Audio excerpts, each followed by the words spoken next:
I mean, it is wild, dude. Like he's good at that because Legend's the same thing. He's covered in like layers of makeup, but he's still messed up, dude. Pennywise screwed me up for a while, Steve. Who dressed you and why do they hate you? The thing about owning me, it's about status. And it's all about you having me and them not. King Chicken shows him his badge. He's like, I am the law. And all these folks are my kin. My sister mom's over there taking care of my brother, kid. Happened in the 90s. You're a fan of Tim Curry, right? Absolutely. What would you say is your favorite role of his? And I mean, he's had a lot. I mean, I think the one that just stands the test of time is probably Home Alone 2. Shitty hotel clerk, boss guy. I mean, that Satan and Legend, he's pretty dope. Clue, I always dug that movie. Obviously, when we were little, the board game was the shit. So I don't know, but I think that's it. I would go Home Alone 2. What about you? The original Pennywise. See, that scared me too much, and Yeah, but that's a credit to that's him a too. credit to Like, him. Yeah, like it. I mean, it is wild, dude. Like he's good at that because Legend's the same thing. He's covered in like layers of makeup, but he's still messed up, dude. Pennywise screwed me up for a while, Steve. That's what you want out of a horror film, though, man. It's like that's a job well done. Like such a prolific guy, man. Just multifaceted. You know, he spent a bulk of his career on stage. His stage career is just prolific as his television and film. And then he got into voice acting. Why not, dude? The guy's voice is just so it's perfect. This. I mean, it's stereotypical British, obviously, but it just is like silky smooth. It's silky You know? smooth, and he has his own niche. It doesn't sound like any other British man. He has like a rich, refined Yeah. sound to him, man. Yo, pepperoni pizza. His first actual film role was Rocky Horror. I thought he had stuff before that. Yeah, and that's a movie that's one of those cult Yeah, classics where you can't. There's so many. He's affected millions of people with that. Not my exact cup of tea, but again, another like role where, I mean, I think he's the most memorable thing of that. You know, for sure. I mean, of course, Meatloaf, but dude, Tim Curry is a G. I mean, he's still with us, right? last I heard, man, barely. Like he's been Damn. because it seems like he's retired from performing. Man, his last like acting role was 2010. He's done some voice acting, but I think that last role in voice acting was in 2014, 15. So he's been having some health scares, some issues with that. And out of all of his roles, one of his favorite roles was Muppet Treasure Island as Captain Long John Silver. That's also dope, dude. Yeah. I mean, this guy. I'm trying to go through his thing real quick and just look at the catalog because I feel like we're missing. I feel like I'm missing a lot here, so I'm just gonna go back a little bit. Congo, he's in. Congo. He's in a show called Earth 2 that I dug. I used to watch with my grandma all the time. That I think was a CBS sci-fi show. Pretty dope. Uh, Multiple. I mean, he was in. Remember the show Mighty Max, the cartoon? Mighty Max. Voice Aladdin, voice in that. Obviously, we're going to talk about one today that I'm not going to spoil, which is dope. He was in the Three Musketeers movie With that Oliver we kind Platt. of. Yep. Tales from the Crypt. This guy was just all over. I mean, he was in Roseanne. This guy was all over the place, dude. Scary Movie 2. He was in Darkwing Duck. He was in Liquid Television, Batman the Animated Series, Fern Gully. I mean, the list goes on and on. I'm trying to go to like early Tim Curry here. Hunt for Red October, Yeah. Steve. Dope. Tracy Ullman show, legendary show. He was a part of it, and then it's kind of getting loose and goosey here. Got great. He played Judas Iscariot in the Greatest Adventure Stories from the Bible animated series. That's pretty. That's a pretty legendary role. Sure. He was the guy who fucked over Jesus in that, so that's pretty awesome. But you know, to that he's got to be Steve with a British accent. One of the best. One of the best. There's got that's a lot out there, but he used it to the full extent. He didn't hide it. Yeah. Shout out to Tim Curry, man. This is Steve G and Mad G with Happened in the 90s, a show where we talk about what happened in the 90s. So get out your Lord of the Flies and your Lords of the Underground and hold on to your love. You got to hold on to your love and rule. Keep on. Oh, dude, En Vogue, Steve. I wasn't paying attention when I was this young enough to like listen to this live, but I gotta say, these are four lovely ladies. Oh, yeah. You know, I give them oh, 10. all of them. So that's a 4 for 4. Honestly, that's tough to do. Word to Wendy's. Today, my friend, we're talking all things April 3rd in the 90s. Starting off in 1990, Catchfire premieres in theaters. A witness to a mob assassination flees for her life, running from town to town and switching identities along the way.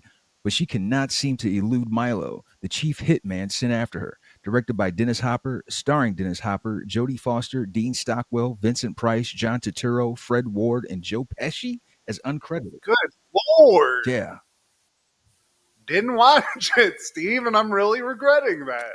It got bad reviews, but I watched it because obviously the star power, it's available on Amazon. And I think it's because of the star power that got me through, man. So Dennis Hopper, he's the hitman sent out to get Jodie Foster because she witnesses this assassination. And Joe Pesci, pre Goodfellas, he's a part of the mob, obviously, and it's got a couple like stereotypical. It's got Paulie Walnuts from Sopranos in there. Even Bob Dylan Right. has a role. Like that, Bob Dylan has a role. Like Catherine, This yeah. is Uh, get out of my face, you Italian piece of shit. that was spot on, man. Pretty good about that, honestly. Steve. And once again, Catherine Keener. I feel like she was a silent killer in the '90s, man. Well, I mean, Dennis Hopper at the helm.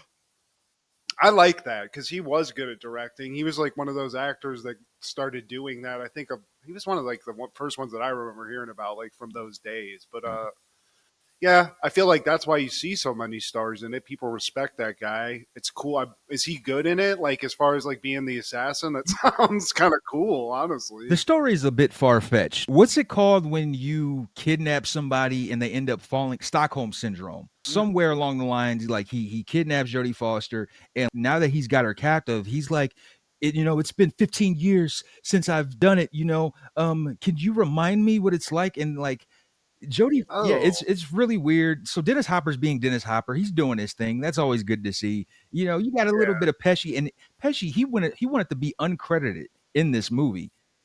He's like, nah, don't put my fucking name on this shit. And it's not even like Yeah. he's a side character. He has a prominent role. It's like, bro, we know you are you. Do you know who you are? You're him. Even Dennis Hopper, he went the Alan Smithy route for this movie, man. It's like the movie's not that bad. Like you have Amazon, Matt. I would recommend watching it. Cast of character and Bob Dylan, like weird cameos and stuff. It sounds interesting, if nothing else. And, It's worth one watch. and Vincent Price in like one of his last roles, man. I think this predates Edward Scissorhands, and you get a little bit of Jodie Foster titty. This is Okay. pre Silence of the Lambs Jodie Foster titty that you get. I don't know if I really want to see a Jodie Foster titty, but Not that's now, cool. but Clarice, I'm into it. yeah, in those days, yeah. Yeah, Clarice, show me your titty nipple. yes. On that same day in 1990, In Vogue would release their debut album, Born to Sing. Hold on. You're not going to see it, man. The R&B game is completely different. You don't see groups anymore. Everybody's a solo rock star. Everybody's Chris Brown, Trey Songz, T-Pain. You don't have a TLC, In Vogue, Escape, Total. Yeah, dude. Or just the vibe of the music either. I'm just salty today, man. Where all the good shit at, like in Vogue, Steve? Where is it? That's an honest question, Matt, because I miss that 90s R&B. That's why one of the reasons we created this show, man. I wasn't paying attention to it, so you've educated me on a lot of like Escape and shit like that. Like I've been listening to that since we talked about it, which was now years ago, which is crazy in and of itself. But yeah, it's sad.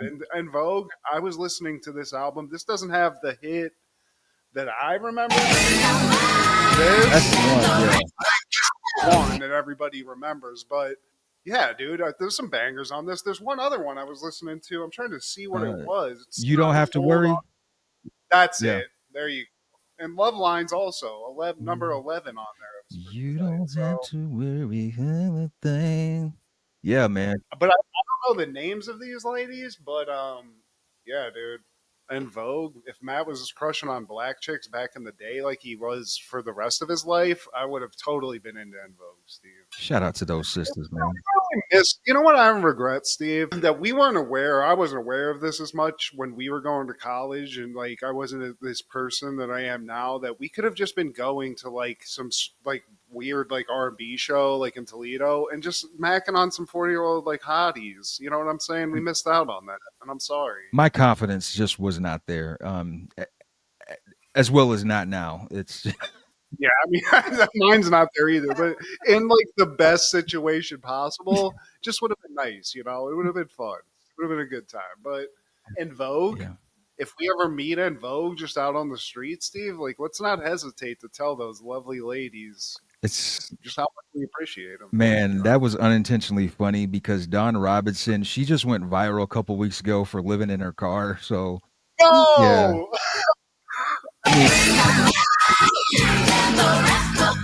I mean, oh, uh, sorry. sorry, but hey, then that's even more of an indication that maybe we could connect, Steve. You know, it might be a problem. She's available. I mean, Oh no. where did Matt go?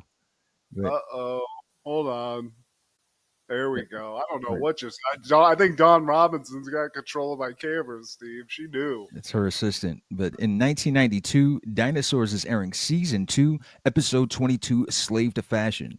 Charlene spends all her college education money on a talking coat. I mean, the show's still relevant, Steve. You know what I'm saying? It's all about It's following the Joneses, keeping up with the Joneses. you know, the Kardashians and all of that. If this was the '90s, Steve, we all wanted a starter jacket. We all wanted a cool Charlotte Hornets, maybe a Golden State Warriors starter jacket, maybe an Orlando Magic. You know? Starter jacket, or do you remember the Chalk Line series back in the early 90s? The Chalk Line series, they had some of the dopest NFL jackets. They had some of the dopest NBA jackets. If you saw a picture of like the NBA superstar series they had, it would be like a David Robinson and like different photos of David Robinson on the back with like a Spurs emblem. They had one for Larry Bird, Charles Barkley, Michael Jordan, like all the top stars had like a chalk line series, man. So Hell yeah. I need to look this up real quick. I mean, I'm seeing some tasty ones. yeah, Jose Canseco chalk line. Love that. where yeah, the individual player would have a jacket. Like, man, when I get rich, man, like I love the fact that the internet exists for stuff like this because you can buy like the vintage. I want the vintage one. Dude, I mean, somebody holler at me. If you want a big ass Steelers starter jacket from the '90s, I got that shit in my closet. So I'm happy to sell it. Happy to let somebody else live in that lifestyle for a little bit. Because when you walked into school, Steve, with a starter jacket in the '90s, you're not talking to me sideways. You know, you're not getting into my fucking face with that bullshit. You got the juice now. Do you have a lot of them? Because I'll be honest with you, my mom, I was spoiled, so I had a couple really tight ass ones that I was proud of. I didn't have a starter jacket. I had a Phoenix Suns Avarex jacket Oh, though. It was like a windbreaker. But plus that Phoenix Suns logo in the '90s, just the color palette of it was dope as fuck. that purple and orange. I felt like Dan Marley when I had that shit on, dude. What did I have? I definitely had a Magic one.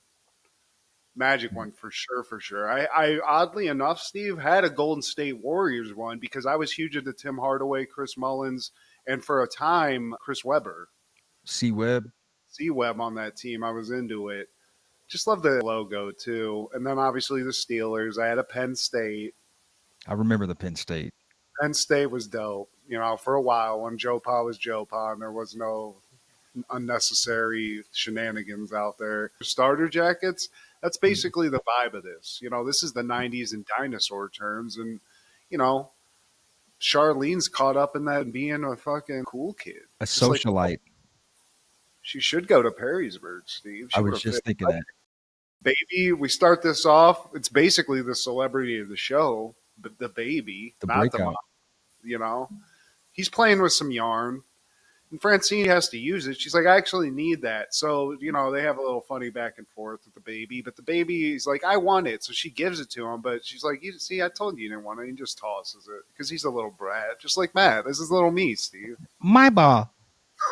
Give me a cinnamon roll. But Charlene walks in with her friend Mindy, who's kind of got Six vibes. See, it was kind of like a blossomy character. But homelier looking, as well as being a dinosaur. Yeah, I mean, And I was gonna say. I mean, you want to call it homely? She's a dinosaur, Steve. Chill. yeah, they come home from school and they're just ranting and raving about the social hierarchy at the high school. Their cafeteria was no seats available except for the table that Heather sits at with her friends. Yeah, and that's the whole.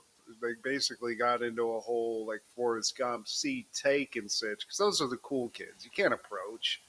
Yeah, You have to be ushered to the cool kid table, Steve. These are just the rules. it's a process. They're talking, they're gabbing, they're eating cheese logs covered in chocolate syrup because that's just kind of what chick dinosaurs do, Steve. Yeah, I mean, this is kind of like a Blossom episode, but just wildly lizard-like, Steve. It's just weird. I think maybe they even stole a Blossom script and just put some dinosaurs in it. Definitely wearing one of the hats.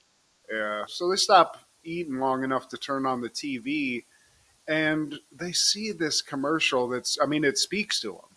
What's the one thing that makes you feel superior to others? Status. You know? What's the one important thing for everyone in this world? Status. At Prestige Outerwear. Prestige outerwear worldwide, wide. But this is like a clothing company, Steve. This is if Kim K had a little. I mean, I'm sure she does have a clothing company or some kind of company. These little poor dinosaur girls, Steve, they just gotta have that status fucking drip that they want to walk in and feel like we did with the starter jacket. You know? You can wear a coat that says, I'm better than you. I'm better than you. And, Charlene's like, well, I think the Lord just spoke to me. This is the answer to my prayers. I got to get this coat so I can make the haters hate and I can just walk slowly by them and enjoy that. So she does what I did as a kid. This was what you had to do in a two-parent household, Steve. There was always the hard ass, but then there was like the good cop. So what I would do in these situations, and this is what Charlene does. First, she just asks, gets a little feel for what the overall like sentiment is in the household. And her mom's like, $500 for a jacket? No. What do you think? Your dad knocks trees over for a living. I mean, we're not pulling in the big bucks. So then Charlene takes that hard no and spins that to the dad, or maybe just kind of keeps the no part of it out. And it's like, Dad, like, come on, get this jacket. I feel like I would look great in it. I mean, you're a great dad, so I feel like you'd understand. She tries to pull that move and do the smooth thing. She also just basically is like, look, I'm gonna die if I don't get this jacket. You got to help me out. It's a lot of pressure.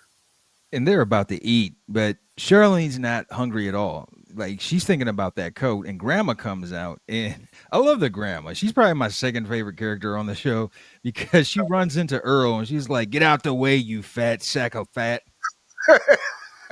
Jacks him in the head with a cane too, Steve. Like this is Singapore in this dinosaur fucking house. And then the mom comes in. She's like, "Oh, is dinner ready, baby?" Just wheels on past and her little, what are those things called? Rascals? She's got a rascal, Steve. I love that. Why aren't you eating, dear? Well, I only care about this coat. Is this about a coat? And she pulls out a smooth $500 out of her bra. And she was like, I was going to give it to you for college, but let's be honest. The only way you'll go to college is if you pop out of a cake at a frat house. Grandma knows, Steve. She's been around. I mean, she's in dinosaur years. How long did it take to get old? Shit. She's seen it all. So she pops a 500 in Charlene's hand, and that's great. And, she honestly did it just to fuck with the youngster, the mom and the dad. She's like, fuck that. That's how it goes. Cut to later, watching basically the dinosaur equivalent of America's Funniest Home Videos, but it's called Totally Totally Predators, Steve, which isn't what we think of when we think of predator right. shows. But this is just, somebody like, why is there no one in this room? And then just some gigantic monster beast comes and eats them. And that's hilarious, I'd watch that.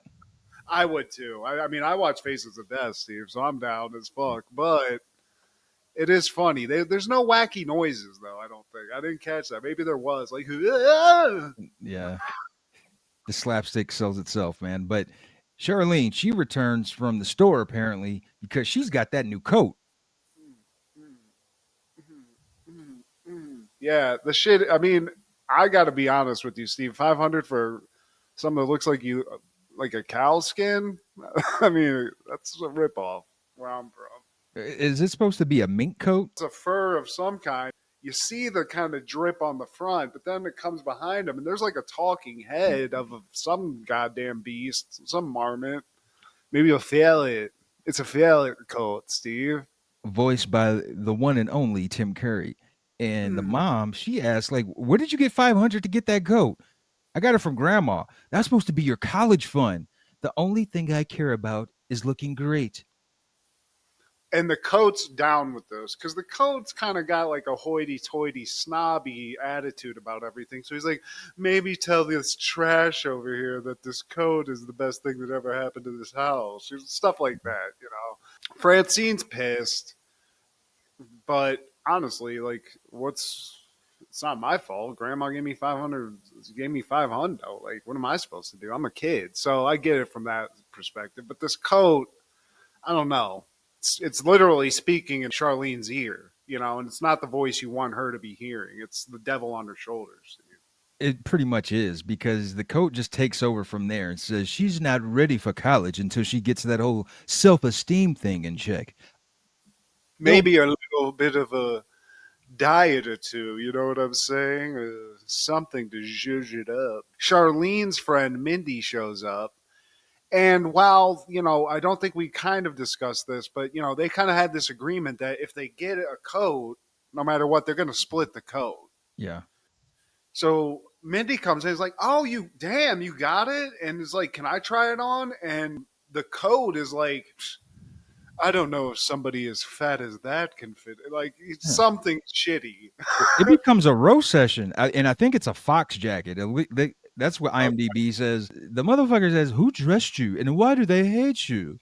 The thing about owning me, it's about status, and it's all about you having me and them not. so sharing me is on the table, and also time to dump this zero bitch and fucking start hanging out with some real cool kids. So Charlene's like can't really. I don't know what the hell she does because she basically is like, "Yo, hey Mindy, kick rocks." Because Now, this coat told her to say that shit. And Mindy, I mean, she just fucking makes her best friend go away, Steve. This is Perrysburg. now, Matt, if this was to ever happen, don't take this personal. Me and your jacket, we got to go outside and shoot the fade. We got to shoot the fair one. It's not about you at this point. That's fucked up, Steve. I gave you that starter jacket. You're turning on me, man. It's not. I'm Oh, not. I'm not taking it out on you. I'm taking it out on the coat. It says something about my mama. So now Charlene's friendship torn to shreds. Mindy's gone. And now, it's the coach's like, time to go through the yearbook and pick out some winners for us to hang out with. He's going window shopping, Steve. Yeah. You feel Shit. guilty? Yeah, you'll get over it. Cut to later, Robbie, who's not really featured in this show too much, but one of my favorite characters because of the steroid episode. He's watching another weird worded thing. It's called DTV, and it's not what you're thinking. It's not Spice Channel with dicks. It's Dino Music TV, and there's a new album out by Lizard Skizzard, and they're there. Don't bother to come. We'll be on cable next month. Steve. So not selling like hotcakes, but love the name Lizard Skizzard. And if we start a band, the I suggest maybe that's what we go with. the name of the album is "Take This Off the Radio for Free." I think it will go commercial. Yeah. Robbie's just trying to watch TV, but he keeps getting calls for Charlene. They get a call. They want to hang out. They want to talk to Charlene, and it's all because of this fucking code, Steve. So I guess status does mean everything. Yeah, You know, maybe they're right. her brother became her secretary. Charlene, she comes in there. She's like, "I have great news. Heather Worthington said I could sit at her table tomorrow." We gonna eat fancy tomorrow, Mom. But Francine, she's wet blanketing this whole sitch. Is like, look, this is actually a problem because you're getting rewarded for all this shitty behavior. You toss your friend aside. This fox jacket's saying some crazy shit. I think it's racist, and I don't like it. She tries to get Earl involved, and he's like, I'm sorry. Should I be sad that my daughter's popular? Like, what's the problem here? Yeah, You know, that's how she they was about all are. Cliff the other day. Now she's hanging out with some popular chick, and she has a friend that she can wear. I mean, what's the problem here?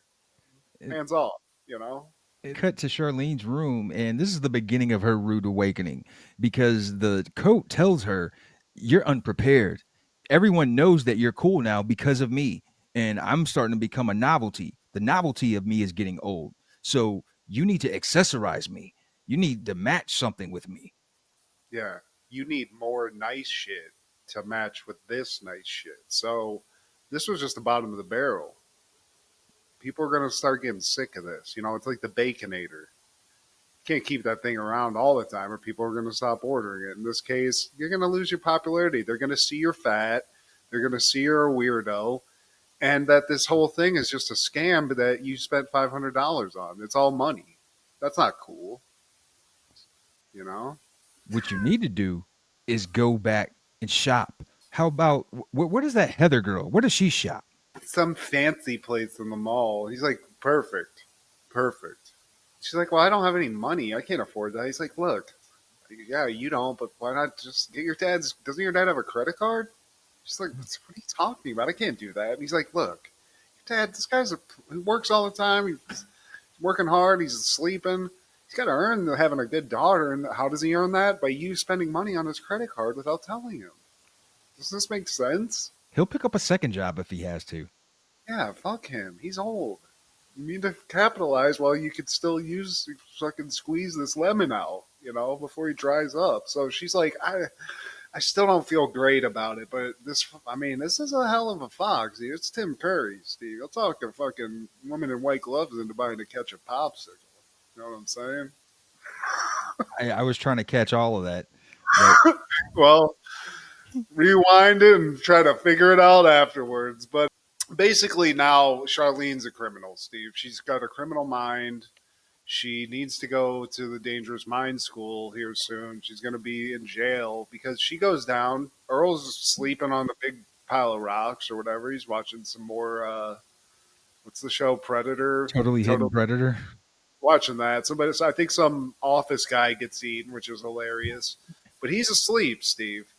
Charlene, she's not the most light-footed cat, or she's no Catwoman, but she gets over there and starts picking at his little front pocket because he only has one pocket, Steve. I was like, I hope it's in the shirt because otherwise she ain't sneaking that out. Got Yeah. the thing up under the tail. She gets to it. She thinks, okay, she's set free, but then, damn it, the baby's right behind her. He's like, what are you doing? Yeah. And he's not pulling the volume level down, Steve. He doesn't know. Or he does. He on 10, Matt. He on 10. Yeah. She's like, shut the fuck up. It's like when Chris Tucker's stealing the wallet out of Debo shit. He's like, oh shit, you know, it's scary. You're stealing money out of the old man's wallet. It's pretty fucked up. But she pays the baby like $1 to shut up, which is, I mean, hey, whatever. I think the baby just eats the dollar, so yeah, you know, whatever. That's pretty cool.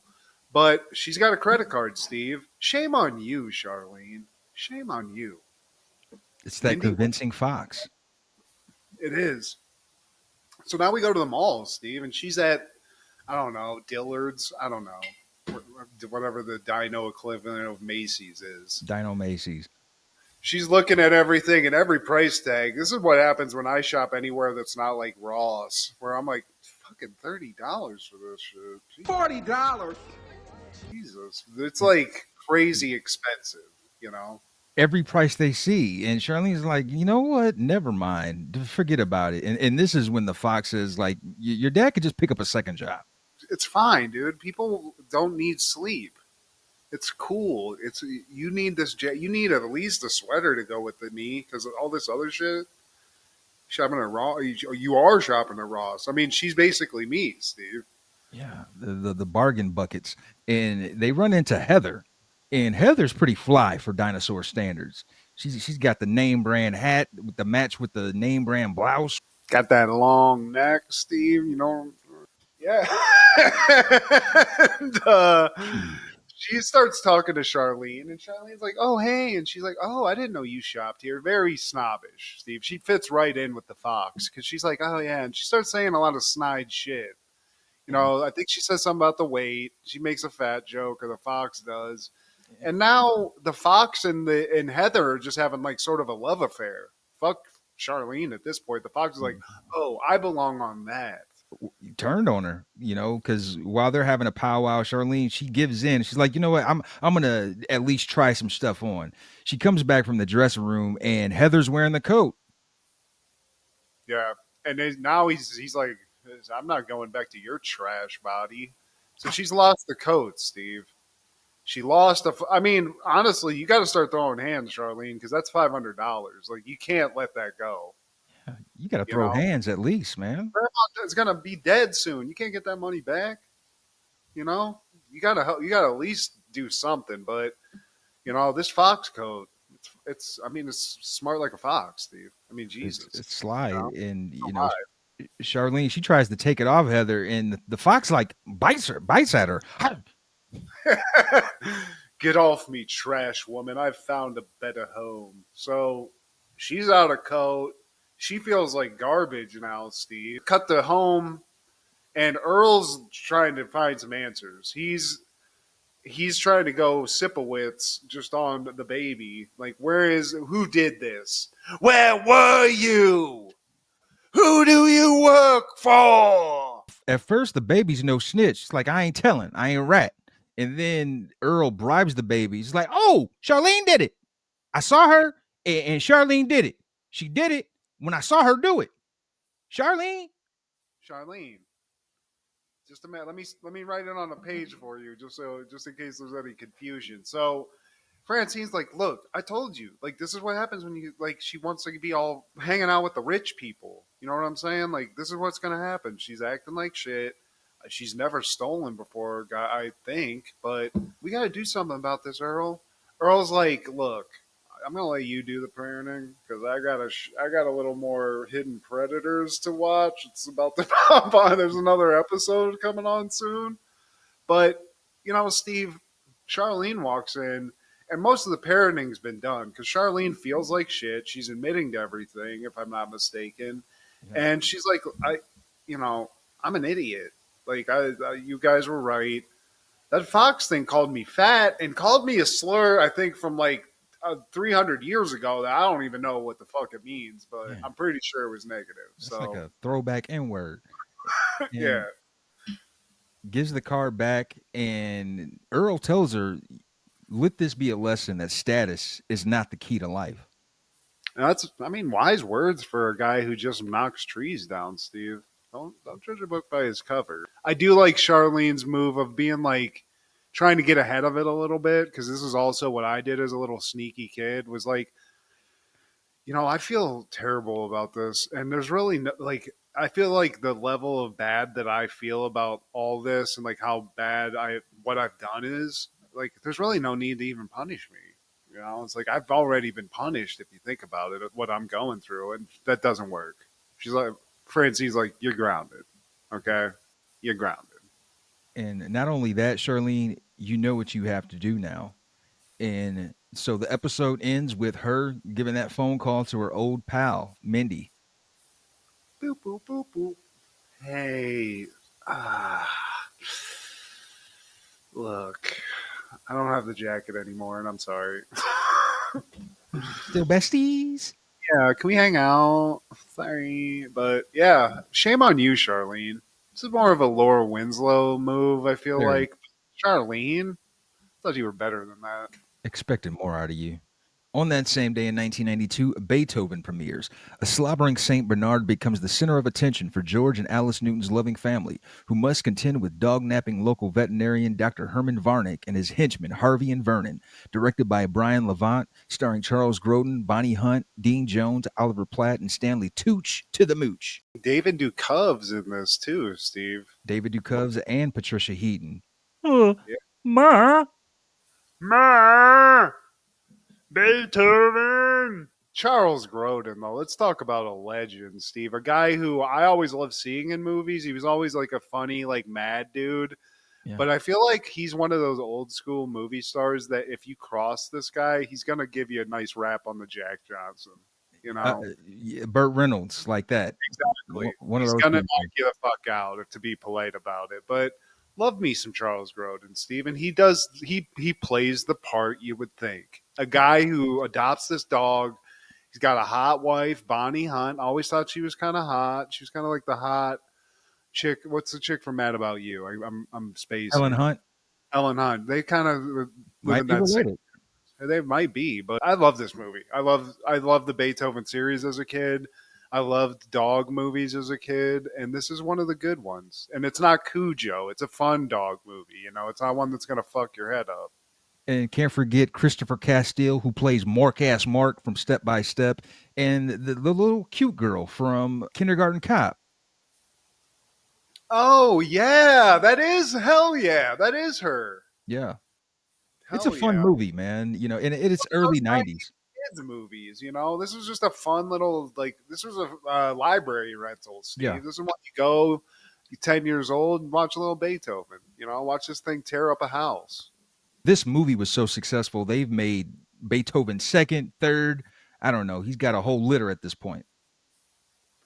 Yeah, I mean, I'm sure there's like Beethoven to the 10th degree at this point. He's like flying a spaceship now, but yeah, dude, this was great. This is what just it's not gonna knock you over story wise. No. But you get the pulled at the heartstrings, and there's always in these '90s movies this like weird, vague threat that maybe Beethoven's going to be put down. You know, like one of those things. Like he attacked somebody. He's a vicious animal. One of those. We're like, are they going to kill him? Yeah, man. Those early 90s like villains, because he's obsessed. He must get this dog. Like, Yeah. It's and that's the thing. In the '90s, you could do that. Now it's a little crazy, honestly. But fun fact that I just found looking up things about this movie: Joseph Gordon-Levitt. This is his first movie, Steve. Blink and you miss a cameo, I guess. Kid in on the right wearing a green top who gets on the school bus while Ted hides behind a tree before getting on the bus, Steve. So there you go. That's just blink and you miss JGL. This isn't the Batman guy. This is way back. But actually, Steve Martin was the first choice for the dad in this, Steve. And I feel like that would have just been a whole different movie. it would have been. And I mean, there were a couple people that they mentioned too that could have had this role. But yeah, Charles Grodin was perfect for it because he just has that no nonsense demeanor about him where everybody else is all like family friendly and like TGIF wholesome. And he's just like, fuck this dog. It's ruining my life. Fucking annoying the shit out of me. I have to pick up these. You see how big the shit is I'm picking up? I mean, the shits that dog. I mean, I have a little dog, Steve Mason. It's manageable. If I got to pick up something coming out of that beast, Yeah. good Lord. Yeah, and when you see the list of stars that could have possibly played the dad, you want to see every version of this movie, but I think you're right. In terms of like the tone of the character that we get, it's perfect. Yeah. 1995, Duckman is airing season 2, episode 4, Inherit the Judgment, the Dopes Trial. After Duckman's family car breaks down in King Chicken's hometown, Duckman is put on trial for making a claim that the egg came before the chicken.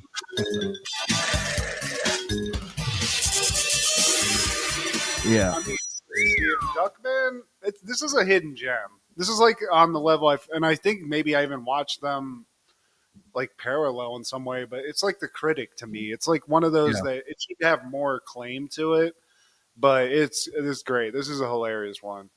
Another cameo from Tim Curry too, Steve. I mean, we can't stop. April 3rd was kind of Tim. Can't stop, won't stop, Steve. Tim Curry style. The family, they're driving through the desert and they're just dying in this car. Where's the next stop? Where's the next gas station? What's going on? Are we going to die today? And then all of a sudden they crash into a fountain and immediately they get all over the water. I mean, lapping it up, and it's a rest stop, so I guess you don't have to be that worried about it, but I don't know if I'm just drinking straight from the pipe, Steve. You might want to just boil that a little bit, but they're thirsty. You know, they've been stuck in that car. Ajax must have farted 8 or 9 times in there, and God knows what the two-headed kid's doing. You know, I Yeah. don't even know if he can hold his bladder. He's got a shit bladder and colon, so Bernice's thighs touching, smelling no, like starfish. the cussy. Happy accident. They're loving the water. They realize that they're kind of like in the middle of nowhere in like this hick town or close to this hick town. The sheriff shows up. He's like, "You lost," Y'all lost. and that's all he can say, Steve. Y'all lost. The sheriff takes them to town, if I'm not mistaken, Yeah. because the car's fucked up. They get there, and this is like a full-on like Hills Have Eyes situation, Steve. This is like an inbred town in the middle of the desert. Just a lot of shared chromosomes. You know, I'm not enjoying this. This is actually what Fremont, Ohio looks like. It is. It's pretty close. I mean, even just the beauty, the level of just politeness, and just the level of Inbred. what you would call just like cleft palates and stuff. It's definitely got a Fremont vibe to it. So they're kind of looking around the town. You know, it's a little creepy, but hey, fuck it. The guy with the bleeding wound asking you if it's infected, you know, it's just part of the charm. You know, fuck it. I'm here to enjoy myself. So Duckman, he hops into a local watering hole. It's, the vibe. It's kind of like when Marty McFly hops into a bar in Back to the Future 3. Everyone looks at him. He's the odd man out because he doesn't have a cleft palate or he's not like breathing out of his mouth, basically. Or missing thumbs. Yeah. Or just like with that, maybe an extra thumb. Fuck it. Fuck. It's just a lot of weird mental illness. He's trying to like sort of speak the language of the locals. He's not having a good time. So Bernice is like, well, I'm going to turn on the charm. Flat starts working to these little hicks because they all want some of this hot ass. Not working, Steve. These people, Yeah. they don't understand the language of love. Duckman, he can't get over on just his knowledge of hicks. So it's just not really going too well. Duckman, he makes a beeline to the bar and he calls out King Chicken. Apparently, they have a history because they already know each other. And he tells King Chicken that he's going to jail. But right after that, King Chicken shows him his badge. He's like, I am the law. And all these folks are my kin. My sister mom's over there taking care of my brother kid. The tree's just one line up, Steve. There's no branches, there's nothing. It's just a couple of chromosomes just flying around into different holes. He's the Lord of the Land, Steve. He's a sheriff. He's probably a couple other things. I think he has like an ice cream shop in this town. But he's King Chicken, Steve. I mean, King he Chicken. says it all. Oddly enough, even though there's like this weird vibe, they're apparently like mortal enemies. King Chicken's like, look, man, I already took the liberty of fixing the car. That's waiting for you. So here's the keys. Buy you a drink. Like he's just being way too polite, Steve. Or he's just being polite. And so, even though Duckman's like, you know what, fuck this guy, but a drink's a drink. And so they start getting to it. And doesn't King Chicken propose a toast that involves asking the question, what came first, the chicken or the egg? And Duckman just he's like, the egg, right? And then they're like, throw his ass in jail.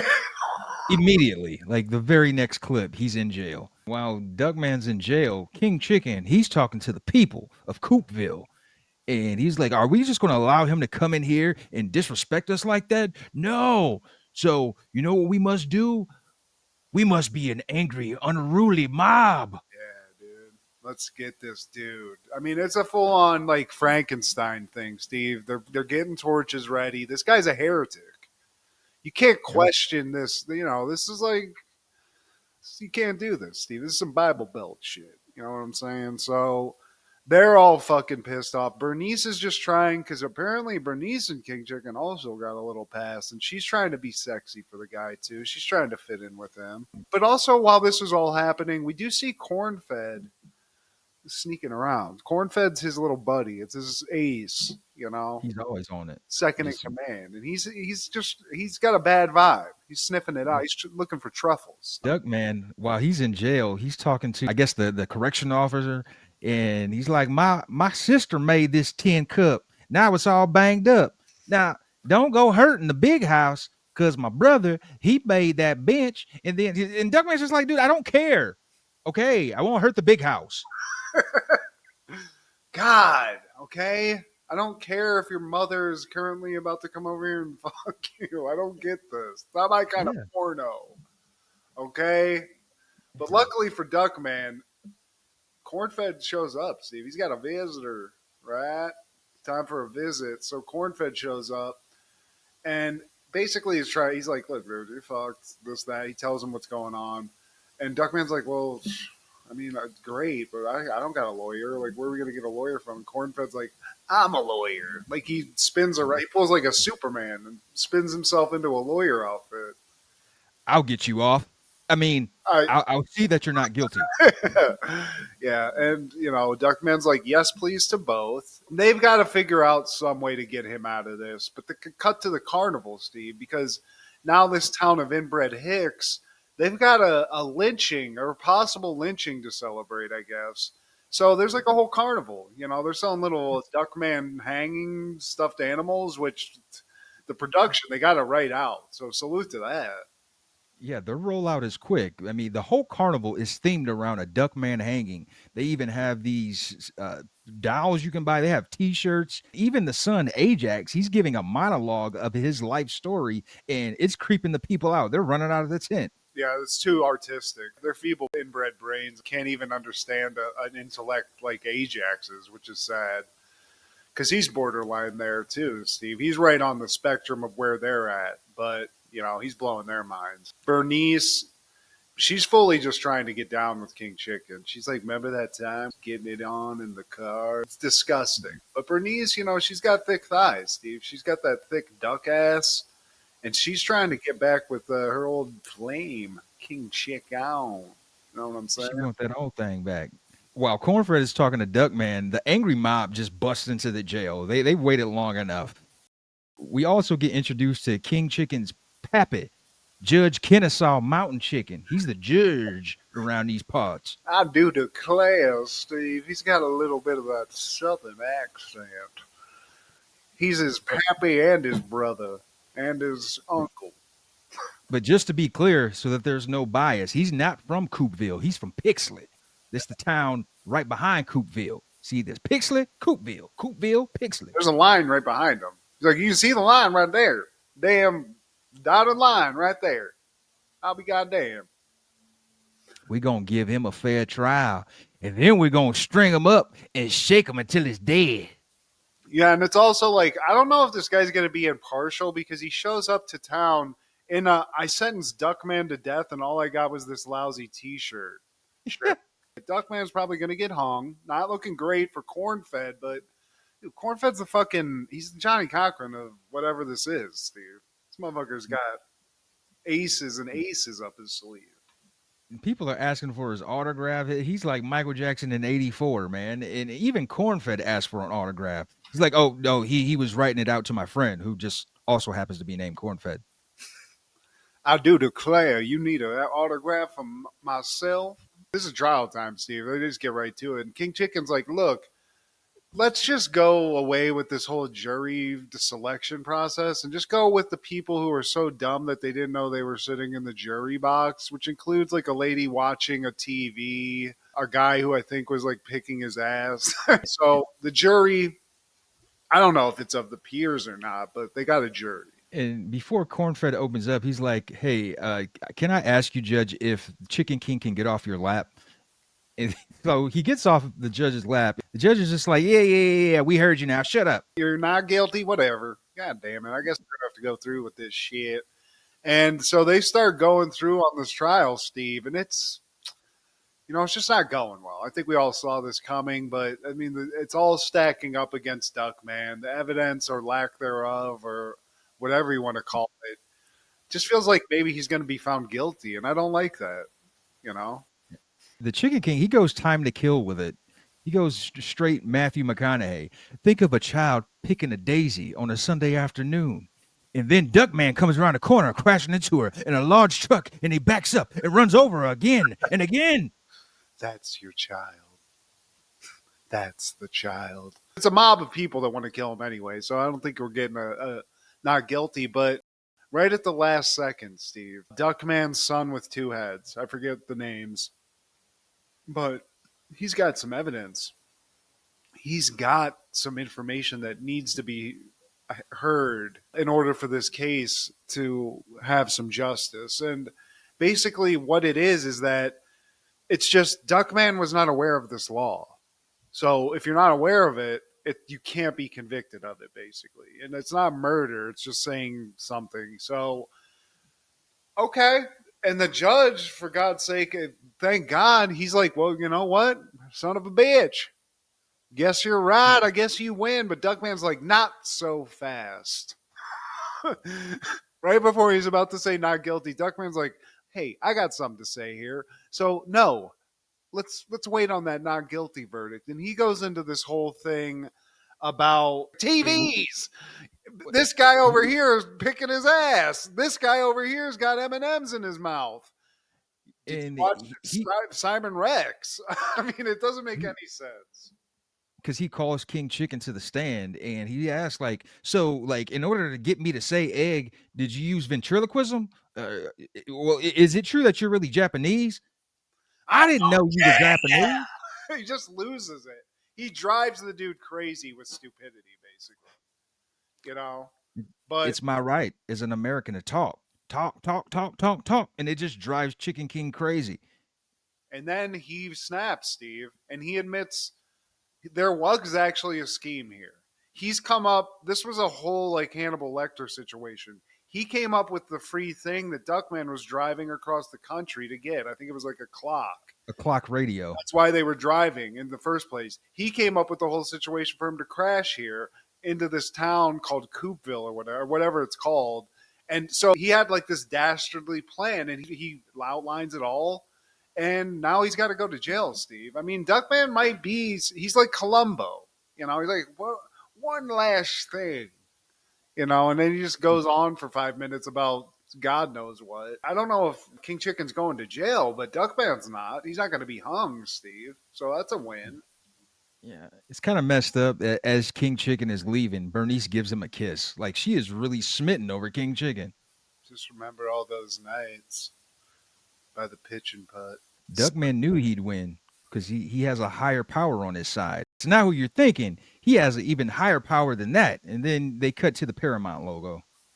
God bless. Even though it's not viewable on there. But shout out to YouTube for just having all these. I love that. Thank you. Yeah, that's great. This does end with a great corn-fed / Porky Pig parody. Blee. That's all we got, folks. That's all we got. I love that. But just another great. We watched this a couple times. We've had multiple episodes where we talk about this, and it's just a great cartoon. It's a great adult cartoon. Somebody who probably didn't watch this in 1995 is probably the UCLA Bruins because they beat the Arkansas Razorbacks 89-78 for their 11th national title. I didn't like him at the time, Steve, but I love me some UCLA Bruins now. So let this college save my life. So I guess I got to root for him for something. It's not going to be for football, but I can root for some Bruins in basketball. You know. So you respect them even more. Like looking back, you retrospectively support them. 95 team, even though I didn't care about them at the time. Go. Who played on them, Steve? Who were the superstars? The O'Bannon brothers, Ed and Charlie O'Bannon, Cameron Dollar, and Tyus Edney. Before this championship match, the clip with Tyus Edney just running the court in 4 seconds to win the second round game against Missouri, they still use that clip. He takes it inbounds, and he literally goes the length of the court, does a bank shot. They win the game by 1 point, and you know that's one of those timeless clips, man. So Tyus Edney, all those guys I name, I believe they got drafted, except for maybe Cameron Dollar. Maybe he got drafted, but I know Tyus Edney and both the O'Bannon boys, Charles and Ed O'Bannon, they got drafted as well. They just didn't last long in the league, but somebody else in that Final Four was Bryant Big Country Reeves. He was for Oh yeah, dude. he, and the team they beat, Arkansas. That was a team that had Corliss Williamson, and I think Arkansas, they had to beat North Carolina in order to get to the finals. And that North Carolina team had Jerry Stackhouse and Rasheed Wallace. Wallace. Damn, that's just a legendary year of collegiate basketball. God damn. Yeah, I mean, man. I remember the O'Bannon brothers, but that's the only people. That's only like familiar names from that UCLA team. But shout out, dude. That's crazy. Beat them And all. Ed O'Bannon, he's a big part of this NIL thing that's going on now. So a lot of these guys, these fresh out of high school guys who are getting $1 million contracts, they have Ed O'Bannon to thank, man, because he was at the forefront paying his dues, to make sure future athletes get paid, man. So shout out to that as well. Yeah, hell yeah, I love that. I got no problem with those kids getting paid because better than them than and they're like getting injured and shit than the colleges for sure. And getting nothing. Yeah, But their degree, they get the degree, get an got education. the experience, guys. Okay, sorry about that fucked up ACL that you'll never recover from. It's okay though. I smell a scam. But that following year, 1996, A Thin Line Between Love and Hate premieres. A fast-paced, womanizing nightclub promoter gets paid back in full when he scorns a beautiful woman with psychotic tendencies who will punish him for breaking her heart. Directed by Martin Lawrence, starring Martin Lawrence, Lynn Whitfield, Regina King, Bobby Brown, Daryl Mitchell, Roger E. Mosley, and Della Reese. Great movie. And I didn't know Martin. I didn't. I've seen this many times, but I didn't. I never clocked that Martin Lawrence directed it. I don't know why that wasn't like one of the biggest facts associated with that in my head. But that's Right. awesome, dude. I think this is the only thing he ever directed. You might be right, man. And this is also Tracy Morgan's film debut because he plays one of the bartenders at the club. I remember my mom dropping me and my friends off after school one day to see this. She might have actually had to buy the tickets. I don't know if this was R rated, but I remember leaving this movie thinking like, man, I know this lady was really messed up, but she is so hot, Dude. and it might be the beginning of my addiction to toxic women. I mean, it could be. I think Boomerang might have been mine because that one was pretty toxic too. Robin Givens, oh yeah, yeah. But I don't think it's clocked as much, especially like for anybody in this. But like, especially because of Martin's like first directorial debut. But it is a funny comedy. I mean, he's just a coxman that gets caught up. You know, Yeah. fucks with the wrong And chick, and I think we've all been there in one way or the other. Steve, thank God it wasn't this chick.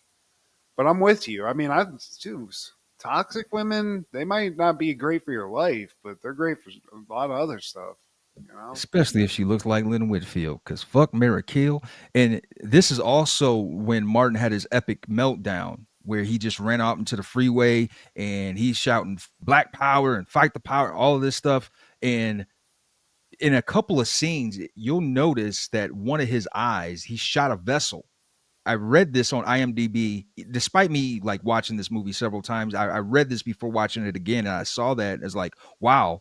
I noticed the scenes where like his eye is like a blood vessel just like booming. Damn. So Okay. filming this had to be difficult, man. I mean, there's no telling what he was going through at the time. His show was still on. He was going through the stuff with Tisha Campbell. And here we are, 2025, talking about the man who's still here. God bless, man. I hope you can stick around as long as possible, Martin, man, because we love you. Hell yeah, dude. And this is another proof of that, dude. He's great in this. Dude, honestly, dude, if I didn't know that breakdown shit happened during this, but just Yeah. directing a movie that you have to star in, that might drive people crazy because that's so much pressure. I mean, you're everything. You're the star and the director. It's like, well, if this fucks up, dude, we got Bobby Brown out here fucking around. Like, you know how much this shit costs? Hey, with all due respect to Bobby Brown, you're in a fucked up situation when he's the voice of reason trying to talk you off the ledge. Man, you gotta Like, chill out, man. Like, Bobby, Bobby, wait, man, what bizarro world? I need to stop. Bobby Brown's telling me this. I gotta stop. I'm taking advice. Damn, where do we I need where do we get here? help. I need help, man. Hey, Love you though, Bobby. 1998, Mercury Rising premieres. Shadowy elements in the NSA target a 9-year-old autistic savant for death when he is able to decipher a top secret code. Directed by Howard Becker, starring Bruce Willis, Alec Baldwin, Chi McBride, Kim Dickens, and Miko Hughes. Also, I think the brother from Drew Carey shows in this. He was always like a guy in these kind of movies. Is that him, John Carroll Lynch? Because I made sure to put it. That's him. That's Okay, that's John Carroll Lynch. Also, if you're a Wire fan, one of the top cops is in this as well. It's one of the white cops who ends up being gay. He's always on McNulty's ass. That could have been like 5,000 guys, but it's one of the white cops. the head guy. It's the guy. He's bald, and like in the first episode, he's like, "You know what, McNulty? You're about this far up my ass." It's one of those guys. That, He's wow. he was always that's another. He's like one of those '90s background legends where he Yeah. just popping up as like a cop or some like crooked dude. Also, the jump to conclusions guy from Office Space is in this. He kind of looks like Wilford Brimley, but he's not Wilford Brimley. That yeah, he's off. He's Timu Wolf. I know exactly who you're talking about. Yeah, he's in a lot of shit in the '90s too. Oh yeah, that guy was used a lot. He's a funny guy, but he could be like sort of a serious guy. Like, hey, look here, brother. He's kind of like one of those like old dog guys, like CD and Walker Texas Ranger. They really want to kill Miko Hughes. Boys have penises, girls have vaginas. This is Michelle Tanner's homeboy. I love the concept of this too because basically he's autistic, right? So he like Rain Man's like an FBI or like CIA code, and they're like, well, this kid, nobody should be able to do this. Kill him. Like what? Yeah, like that. And because the guy who kills his parents, he has no remorse, man. He goes straight into the house, kills mom, kills dad, no questions asked. Yeah, Miko's like, boys have a penis, girl have a vagina. But this isn't like at the top of my Bruce Willis list of movies, but this is a It's not. serviceable 90s action movie. And I think it's actually like pretty cool. I thought it'd be funny, like instead of some like code, what if it's like an NSA member who didn't want to get like outed, like he's gay. It's like nobody must know. Kill that kid. He knew the code. They're like, what code are you talking about? You know the code. Yo, man, listen to me, man. You saw me sucking a dick out, man. Hey, man, I don't know what to do, man. No, don't look at me like that. It's a code, man. It's a bro code, okay? He was broken. Yeah, but this was one of those cool movies that you just like pick up at like a rental and you'd watch it and you didn't hate it. It's not terrible. You don't hate it, but like you said, man, if we're talking about the pantheon of Bruce Willis flicks, man, it's That's tough though. That's a tough like legend to live up to. You know what I mean? Like I get it, but still, there was like, remember the movie Arnold Schwarzenegger made called Eraser? It was like X-ray guns and shit. It was just like a long line of I like remember it. action. They just like were plugging these guys into movies, so it didn't Yeah. always work. But this wasn't the worst version of a Bruce Willis like movie. I mean, No. he made some shitty Die Hard. One of those last Die Hard movies was one of the biggest like pieces of garbage. But Die Harder or some shit. I mean, he had like a son in it or some shit. He like jumped off a plane.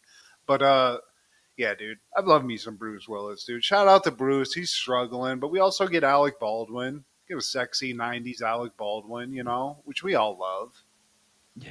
Shout out These to Alec women. Baldwin. He's going through some shit right now. A little bit of different kind of shit, but I think he's past that because he's made appearances on SNL. He even has a reality show on Peacock now with his family. does Steven make any cameos? Like, hey guys, just want to say Jesus is our Lord. Thank you. I hope so. I want to watch it because I like Alec Baldwin, man. The whole Baldwin clan, man. Like they're dope. I mean, I've enjoyed all of their work. Even Danny Baldwin, he was great in this movie called Vampires. Slither. Which one was in Slither? Was that him? Was that William? That's Billy Baldwin. That's Billy. Yeah. He's honestly, Billy was the sexiest of them all, but he didn't have the chops, Steve. He just could be. He was like the guy they were like, he pumps real good. He thrusts. He's good at like the porno shit. I mean, yeah. Alec is like the Keenan of the crew, man. But any callbacks, honorable mentions, or takeaways? I just think, Steve, we got to keep giving you the chance here, right? Please, So please. I'm just gonna put out some good vibes for you. I don't want to put any pressure on you, but I did manage to. Got some. He wants to be a millionaire. So just take a deep breath. Going deep into the deck. I don't know how long this song lasts either, so we gotta really pace. All right. Okay. Which fashion designer was shot dead on the steps of his Miami Beach home in 1997? Versace. You got it. Which actor starred as Dr. Douglas Ross in ER from 1994 to 1999?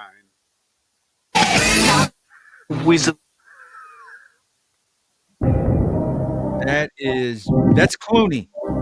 Oh, we got a 2 for 2, Steve.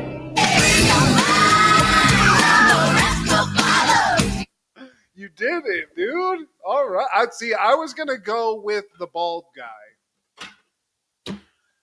From Anthony Edwards. Anthony Edwards, not Anthony. It was between those two. I was like, no, I God. think that timeline fits because he started doing he did the Spike Jones movie around that time, and he wanted to venture off into Hollywood. So yeah, finally. Nice, dude. Well, I mean, we're gonna keep coming back here every once in a while, but you did it, and I appreciate that. And just a quick shout out because I'm interested. I love the show, and I want to give it some props. And it's related to ER. So there's a show on Max called The Pit about an ER in Pittsburgh, and that really has little to do with it. But I just think it's a great show. And what I think is cool is Noah Wiley, who played like a young doctor on ER, is like an old doctor in this. And he's kind of getting to play like the old dog that he wasn't in ER in this new show. And it's fantastic. If you like hospital shows, this is very good. So, to The Pit, it is what it is. It's got some 90s connections. But what about you, Steve? In 1991, Quantum Leap is airing Southern Comforts, and that's the one where Sam wakes up and he's in a whorehouse brothel. Touching my penis. Yeah, we just covered Quantum Leap, so that's a leap you don't want to wake up from, man. But that's really all I got. You don't got to solve any problems other than having blue balls. You know what I'm saying? Like, just focus on that and just don't let, what's his name? What's the guy that comes in with the calculator? Dean Stockwell. Yeah, Dean Stockwell, just ignore him, you know, or like make that weird eye contact. Like when Dave Chappelle did Ghost, and he's like, yeah, I see you. Yeah, I see you.